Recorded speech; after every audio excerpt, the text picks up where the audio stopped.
우리는 부활에 대해서 연속으로 말씀을 나누고 있습니다. 설교할 때 부활 하니까 부활이라는 단어는 여러분 익숙합니다. 예수 믿으면서 부활 모르는 사람 어디 있겠어요? 다 알죠. 근데 부활이 과연 우리들에게 어떤 의미입니까? 첫 번째는 부활은 2000년 전에 예수님께서 부활하셨으니까 과거의 이야기겠죠. 맞습니까? 예. 그리고 여러분들은 배웠어요. 우리는 종말에 가면 결국 뭐 한다? 부활한다. 그러니까 그건 미래의 얘기죠. 근데 문제는 이겁니다. 현재의 부활은 여러분에게 어떤 의미입니까? 과거인 것도 알겠고 우리의 미래인 것도 알겠다는 거죠. 그런데 그 우리하고 사는 거하고 무슨 상관이 있어요? 여러분 부활하는 거하고 여러분 사는 거하고 도대체 무슨 상관이 있어요? 그 이야기를 하기 위해서 사도 바울은 이 이야기부터 합니다. 부활이 우리하고 무슨 관계가 있는가? 예수님의 부활이 무슨 관계가 있는가? 그 이야기입니다. 20절부터 21절까지 함께 읽도록 하겠습니다. 그러나 이제 그리스도께서 죽은 자 가운데서 다시 살아나사 잠자는 자들의 첫 열매가 되셨도다. 사망이 한 사람으로 말미암았으니 죽은 자의 부활도 한 사람으로 말미암는도다. 아멘. 예수님께서 부활하셨다는 거 아까 과거 이야기하면서 말씀드렸죠? 부활하셨습니다. 맞습니까? 그게 도대체 무슨 의미가 있는가? 첫 열매 동그라미 치세요. 첫 열매. 여러분 농사 짓는 분들은 그 해의 수확을 뭘로 알아봐요? 첫 열매로 알아봐요. 첫 열매가 시원찮으면 그 해 수확 어때요? 아, 이건 좀 시원찮네. 근데 첫 열매가 아주 튼실하고 좋아. 그러면 뭘 예상해요? 와, 올해는 이제 농사 잘 됐다 라고 예상하는 거예요. 예수님이 지금 우리에게 뭐가 되셨다? 어떤 첫 열매? 부활의 첫 열매가 되셨다. 이게 잘 이해 안 되면 집 계약하는 걸로 생각하시면 돼요. 예수님의 일종의 첫 열매는 뭐냐면 집 계약서예요. 여러분 계약서에다가 사인하고 계약금 내죠? 왜 계약금 내요? 앞으로 저는 이 집을 살 겁니다. 이사 올 겁니다. 그래갖고 계약하는 거잖아요. 그럼 계약서에 서명하는 순간 나는 뭘 약속하는 거예요? 앞으로 잔금 치르고 이사 온다는 걸 약속하는 거예요. 맞죠? 그러면 계약을 그 반대편에서 집을 파는 사람 입장에서는 뭐예요? 이 계약하는 순간 어떻게 됩니까? 모든 권한을 이 사람과 계약했으니까 다른 사람하고는 더 계약하지 않겠습니다라고 결정하는 거잖아요. 일종의 첫 열매라는 건 그런 거예요. 예수님께서 부활을 계약하신 거예요. 사망이 한 사람으로 말미암아 우리에게 왔어요. 그게 누굽니까? 아담이죠. 그러면 죽은 자의 부활도 한 사람으로 말미암는다. 그건 누구예요? 예수 그리스도죠. 아니 아담이 죄 지었는데 우리하고 무슨 상관입니까? 우리가 왜 이래야 됩니까?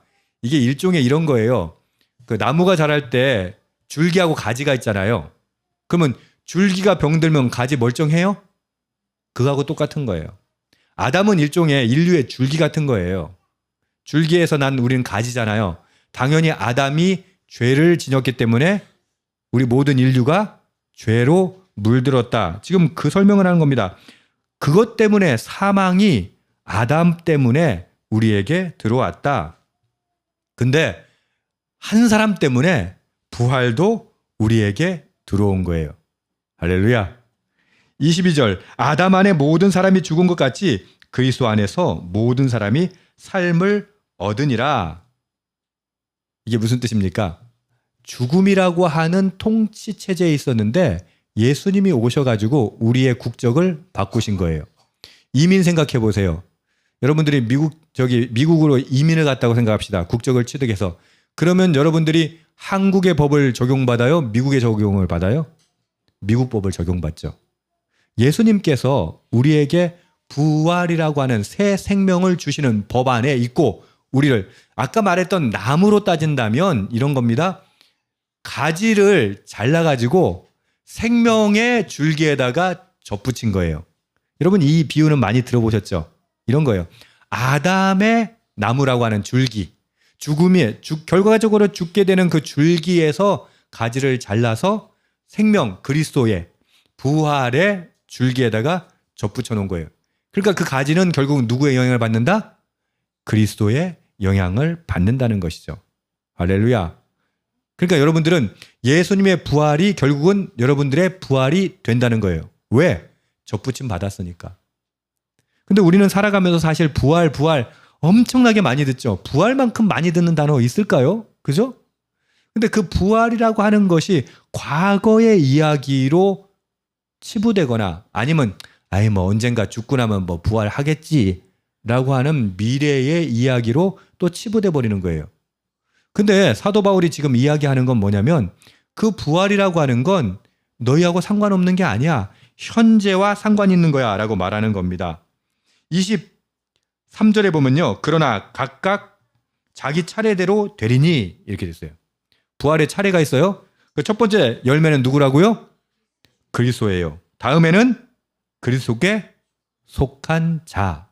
아멘. 그러니까 부활은 단순히 과거의 이야기가 아니라 현재 우리에게 영향을 주는 이야기다라고 말하는 겁니다. 24절은 이렇게 얘기합니다. 그 후에는 마지막이니, 그러니까 부활이 그리스도로부터 시작해서 그리스도에 속한 자에게 이루어지고 그 다음은 뭐다? 마지막에 더 이상 없어요. 끝이에요. 그것이 요한계시록에 기록되어 있는 이야기입니다. 자, 어쨌든 그건 알겠습니다. 알긴 알겠는데 도대체 그 부활은 우리에게 어떤 영향력이 있습니까? 라고 본문은 우리에게 질문하는 겁니다.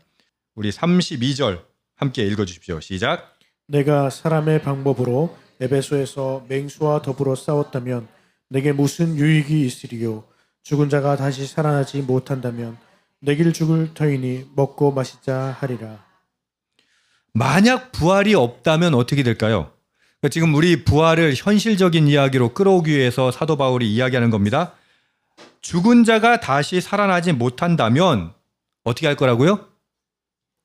내일 죽을 터이니 오늘은 먹고 마시자. 여러분, 혹시 여러분 부활을 자신이 믿는가 안 믿는가를 뭘로 테스트할 수 있는 줄 아세요? 이 말씀으로 테스트할 수 있어요.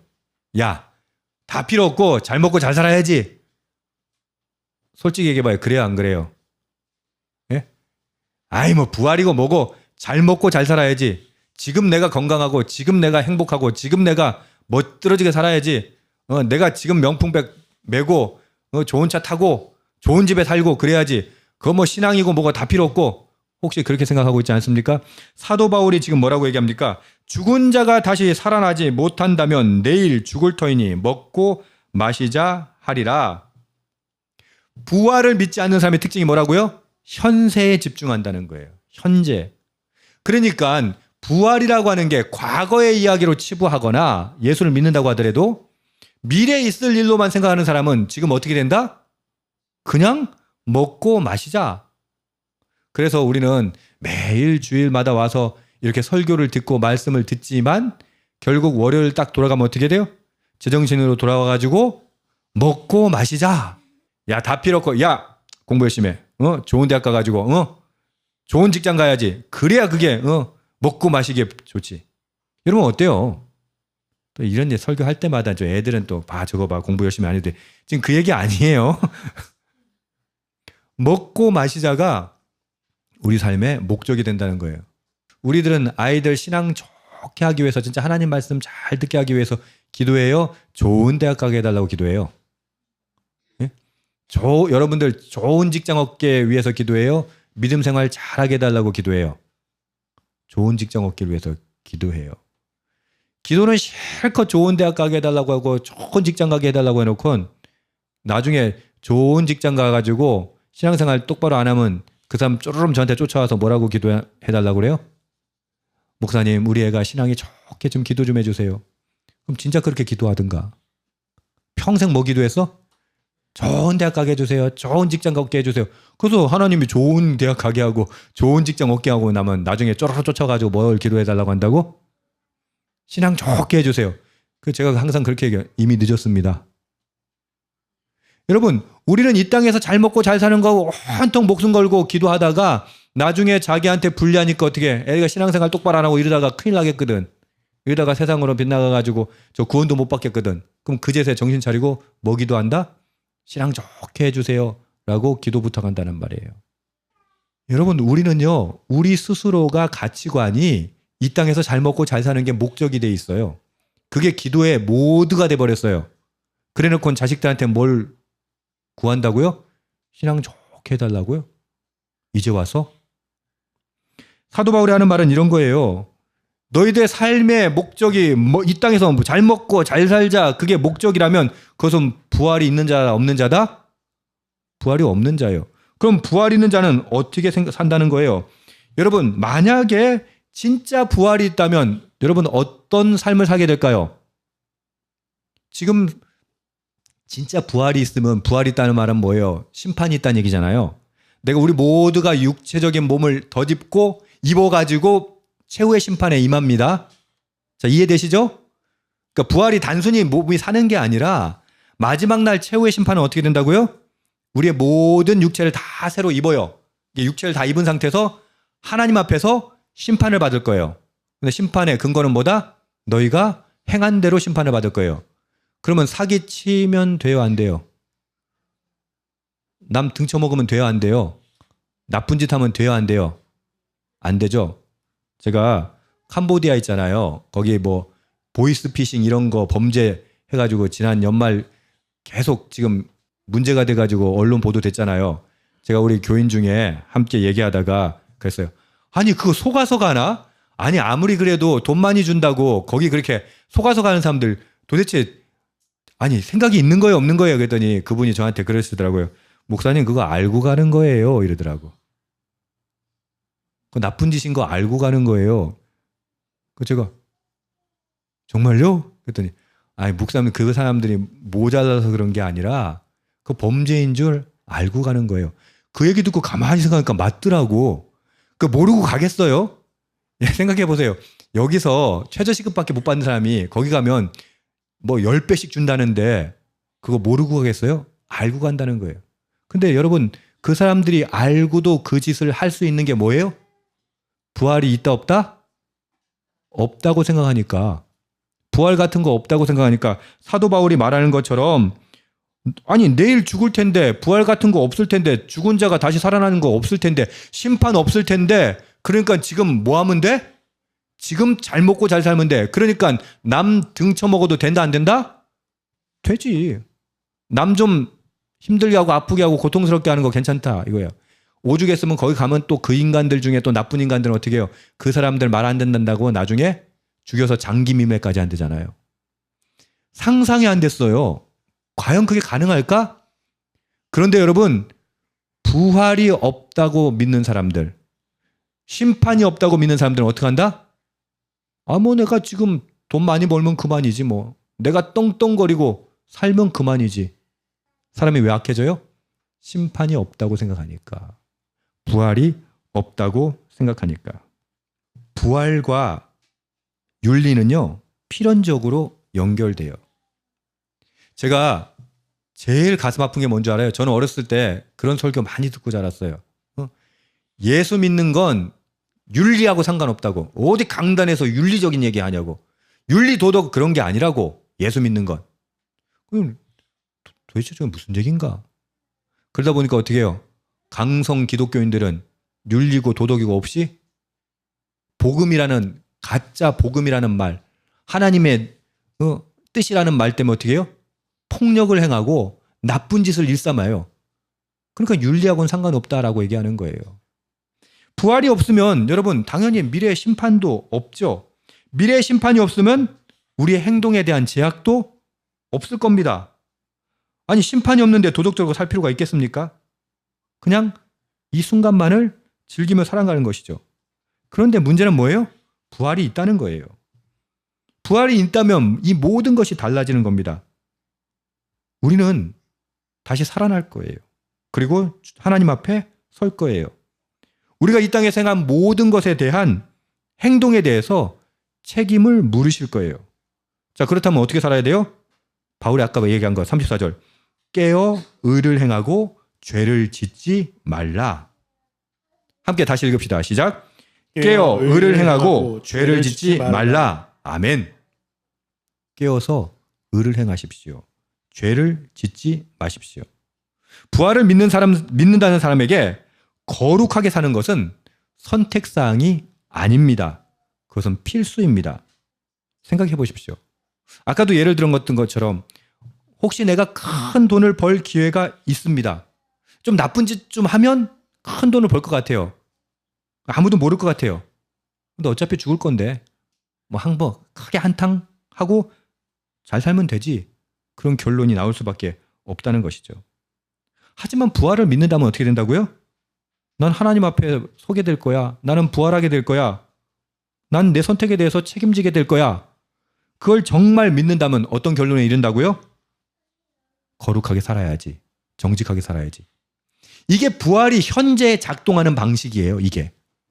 과거의 부활을 믿고 미래의 부활을 믿는다면 우리는 어떻게 된다?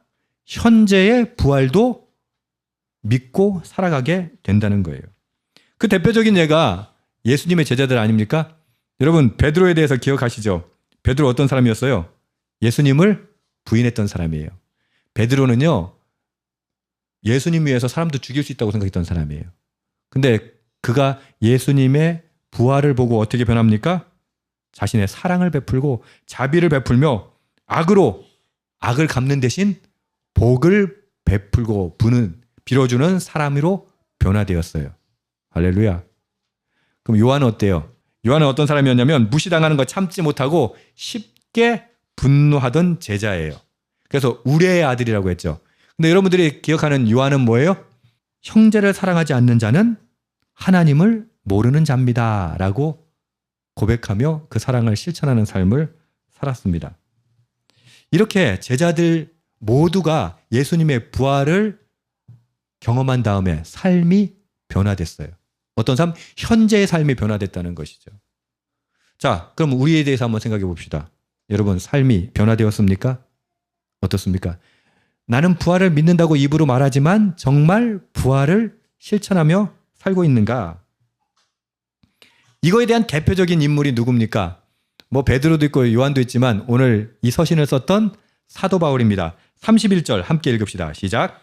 형제들아 내가 그리스도 예수 주 안에서 가진 바 너희에 대한 나의 자랑을 두고 단언하노니 나는 날마다 죽노라. 뭐라고요? 나는 날마다 죽노라. 사도 바울은요, 그냥 날마다 죽으며 살았어요. 왜요? 예수님의 부활을 보았기 때문에. 여러분, 부활을 믿는 사람은요, 이렇게 얘기하는 거예요. 나는 날마다 죽노라. 그리고 33절에 이렇게 얘기합니다. 속지 말라. 악한 동무들은 선한 행실을 더럽히나니. 뭐라고요? 악한 동무들은 선한 행실을 더럽히니까 속지 말아라. 기독교라고 하는 탈을 쓰고 범죄를 자행하게 하는 거, 폭력을 행사하게 하는 거, 악한 일을 행하게 하는 거, 그런 사람들에게 뭐 해라? 속지 말라. 여러분 분별해야 돼요. 그 목사가 앞에 주동한다고 해가지고 다 따라가지 마세요. 속지 마세요. 정말 부활을 믿으면 어떻게 해요? 억울해도 나는 날마다 죽노라. 여러분, 부활을 믿는 사람은 죽을 수 있어요. 죽어줄 수 있어요. 져줄 수 있어요. 속아줄 수 있어요. 자주 말씀드리죠. 그 등신이라서 속는 거 아니에요. 알지만 속아주는 거예요. 힘이 없어서 지는 게 아니에요. 힘이 있지만 져주는 거예요. 심지어 사도 바울은 나는 날마다 죽노라.